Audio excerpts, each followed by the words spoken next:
Halo Sobat Mager, masihkah kalian menganggap bahwa gravitasi kasur lebih kuat daripada gravitasi bumi? Saya harap kalian telah menemukan kebenarannya. Kali ini saya akan merangkum sebuah film yang diperankan oleh almarhum teman saya yang bernama Paul Walker dengan judul Brick Mansion. Saya rasa kalian sudah kenal dengan dia, jadi saya tidak perlu menjelaskan lebih rinci, oke?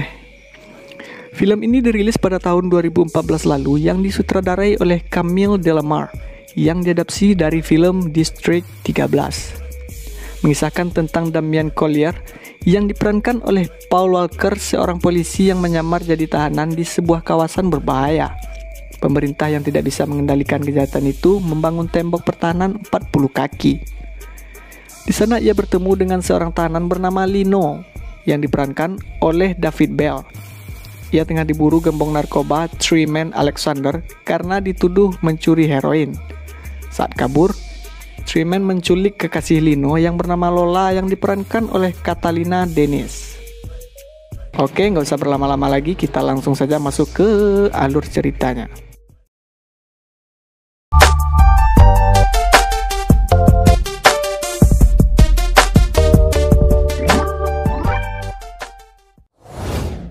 Di awal cerita kita diperlihatkan dengan Lino yang sedang berusaha memusnahkan narkoba dan seiring dengan segerombolan orang yang dilengkapi dengan senjata sedang mencarinya. Saat Lino mengetahui kedatangan mereka, dia kemudian mengambil langkah lebih dulu untuk berusaha kabur. Di sini kita diperlihatkan dengan adegan keahlian parkur yang dimiliki Lino dengan kelincahannya membuat anak buah K2 sulit untuk menangkap Lino karena melewati gedung-gedung yang ada di sana.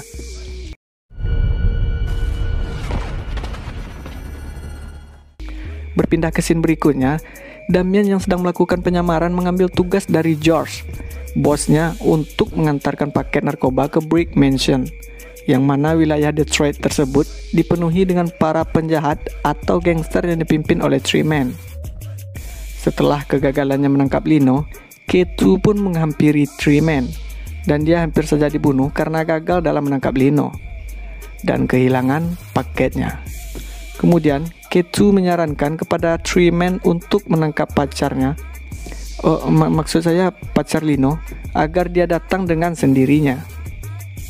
Kembali ke Damien, dia diajak oleh George untuk melihat pabrik narkobanya sekalian untuk mengambil paket yang akan diantarkan. Kemudian Damien mengabarkan kepada rekan polisinya yang sedang mengawasi dari luar untuk bersiap melakukan penangkapan. George yang melihat bahwa polisi sudah berada di luar mengancam semua orang agar mengakui siapa yang memberitahu keberadaan mereka kepada polisi tersebut. Tak lama kemudian, Damien menangkap George, namun sayang dia akhirnya berhasil kabur. Akan tetapi, Damien dapat menaiki mobil George dan pada akhirnya pria berkepala pelontos tersebut berhasil ditangkap setelah terpental dari mobil yang menabrak pembatas jalan.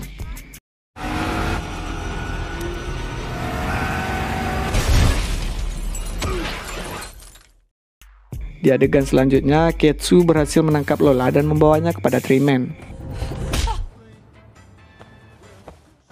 Lalu dengan santuy layaknya sedang membicarakan bisnis, Tremayne mengajak Lola bekerja sama karena dia tidak akan bisa lari sampai Lino datang. Dan ternyata... Hey Lola. Lino, what the hell are you doing? You two work out your relationship issues when he don't got a gun to my throat. Entah bagaimana dia bisa masuk, yang jelas Lino berhasil membawa Tremayne keluar dari sangkarnya dengan membawa salah satu mobil kesayangannya. Di sini saya merasa seperti sedang menyaksikan Letty di film Fast and Furious dengan kelincahannya membawa mobil. Mereka kemudian menyerahkan Tremayne kepada para tentara yang ada di sana untuk ditahan, namun ternyata... Lock him up. What? Wait. What the hell are you doing? Tentara tersebut telah bekerja sama dengan Tremayne, sehingga Lino lah yang ditangkap dan Tremayne kembali bebas dengan membawa Lola sebagai sandranya. Damien diperintahkan oleh wali kota untuk menyusup ke wilayah Brick Mansion, yang mana wilayah tersebut dikuasai oleh Tremayne untuk memasukkan kode guna mematikan sebuah bom neutron yang telah dicuri oleh Tremayne. Namun, dalam misi ini dia tidak sendirian, melainkan dia disuruh untuk bekerja sama dengan Lino yang sekarang berada dalam penjara. Di sini dapat kita simpulkan bahwa ada yang ditutupi oleh wali kota saat Damien menanyakan Lino masuk penjara dengan mengatakan bahwa Lino ditangkap karena telah membunuh polisi.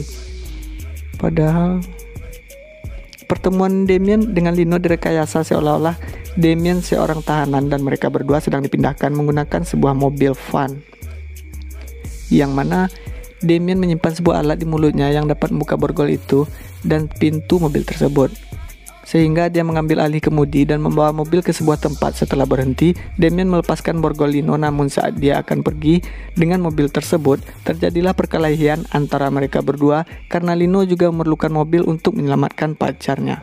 Akhirnya mereka berdua telah sepakat untuk berdamai karena mereka memiliki tujuan yang sama dan musuh yang sama.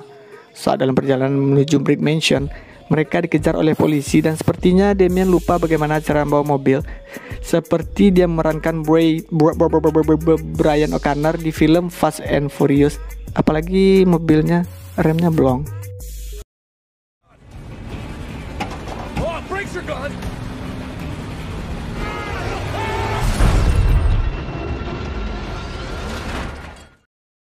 Sialnya, Damien diborgol oleh Lino karena ternyata Lino telah mengetahui bahwa Damien adalah seorang polisi.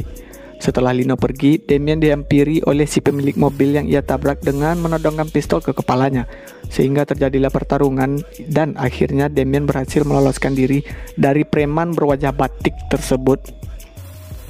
Kali ini, giliran Damien memborgol Lino ke sebuah tiang besi di mana Lino tengah asik mengintip tante-tante sange menggunakan teropong curiannya. Dan ternyata Damien memasukkan pelacak ke dalam saku celana Lino agar dia dapat mengikutinya. Mereka pun akhirnya saling curhat, yang mana Lino memiliki misi yang untuk menyelamatkan Lola, sementara Damien mengambil kembali bom yang dicuri oleh Treeman, dan akhirnya mereka sepakat untuk bekerja sama. Kemudian, dengan tingkat kepedeannya yang tinggi, Lino dan Damien langsung menghampiri Treeman ke sangkarnya.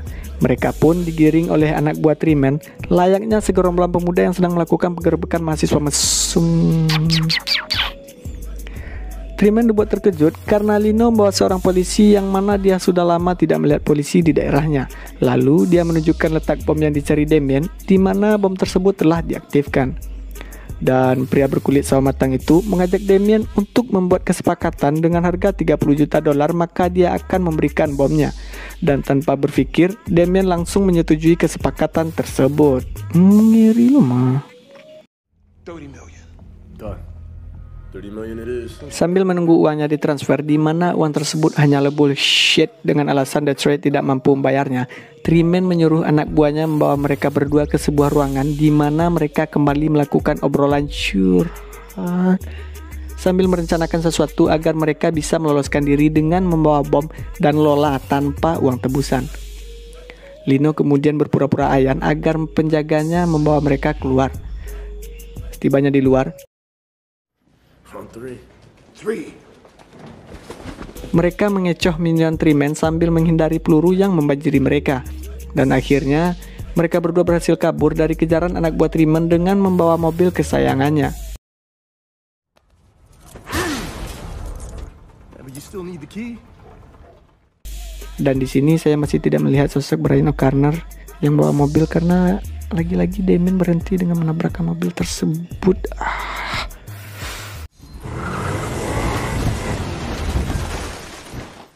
Pada adegan selanjutnya, Treeman masih penasaran dengan bom yang dia miliki karena bom itu tidaklah dia curi, melainkan didapat dengan keadaan mobil yang membawanya ditinggal begitu saja, yang seolah-olah bom tersebut sengaja ditinggalkan agar dia mengambilnya.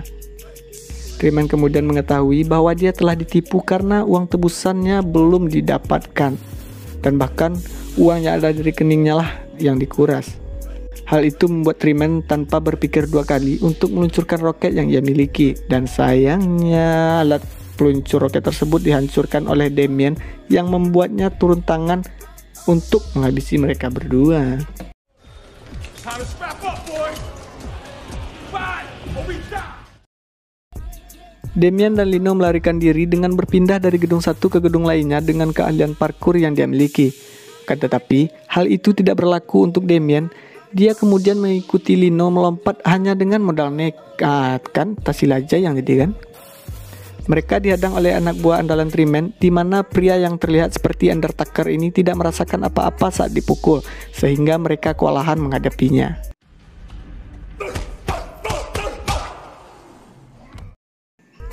Tak habis cara, Lino melilit pria ini dengan menggunakan sebuah kabel yang membuat dia tidak dapat bergerak. Lalu, Lino mengambil sebuah bata dan menghancurkan bata tersebut di kepalanya.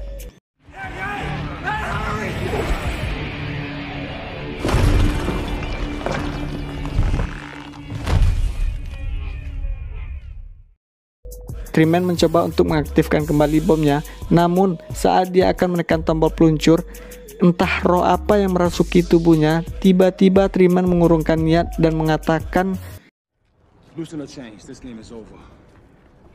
I'm a businessman. I'm not gonna kill no millions of people.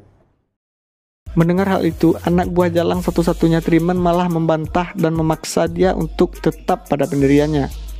Sehingga dia menembak Triman sebelum akhirnya dia dilempar dari atas gedung oleh si Lola. Setelah Damien dan Lino datang, Lola menyuruh mereka berdua untuk memberi kesempatan kepada Triman menjelaskan sesuatu. Dan ternyata yang membunuh ayah Triman lihat. Dan ternyata yang membunuh ayah Damien bukanlah Triman, melainkan dia ditembak oleh bawahannya sendiri lalu meninggalkan mayatnya. Triman mengatakan bahwa ayahnya telah dijebak oleh pemerintah. Setelah menerima kode yang dikirimkan oleh wali kota, Lino merasa bahwa kode tersebut bukanlah untuk menonaktifkan bom itu, melainkan untuk mengaktifkannya. Karena kode yang diberikan adalah kode wilayahnya sendiri, yaitu Brick Mansion. Sehingga perkelahian antara mereka berdua pun tak dapat dielakkan. Singkat cerita, Damien membiarkan hitungan mundur pada bom tersebut selesai, yang akhirnya kebenaran pun terungkap bahwasanya kode yang diberikan adalah kode peluncuran. Mereka kemudian memutuskan untuk mengembalikan bom tersebut dengan membawa semua warga Brick Mansion ke gedung wali kota, dan mereka memaksa si Walcott untuk memasukkan sendiri kode yang ia berikan. Hal itu membuatnya menceritakan kebusukannya sendiri untuk menghancurkan Brick Mansion, dan tanpa dia sadari, Damien memberitahu bahwa semua ucapannya sedang direkam. Di akhir film, warga Brick Mansion yang sebelumnya dipenuhi oleh tindakan kriminal kini menjadi normal kembali seperti biasa, dan Triman mendaftarkan diri untuk menjadi wali kota di Detroit. Oh, jadi wali kota sekali ya. Kesimpulan yang dapat kita ambil dari film ini yaitu orang yang terlihat baik belum tentu baik, dan yang terlihat buruk juga belum tentu buruk, karena semua itu dipengaruhi oleh lingkungan dan ketidakadilan yang terkadang memaksa mereka untuk melakukan kejahatan.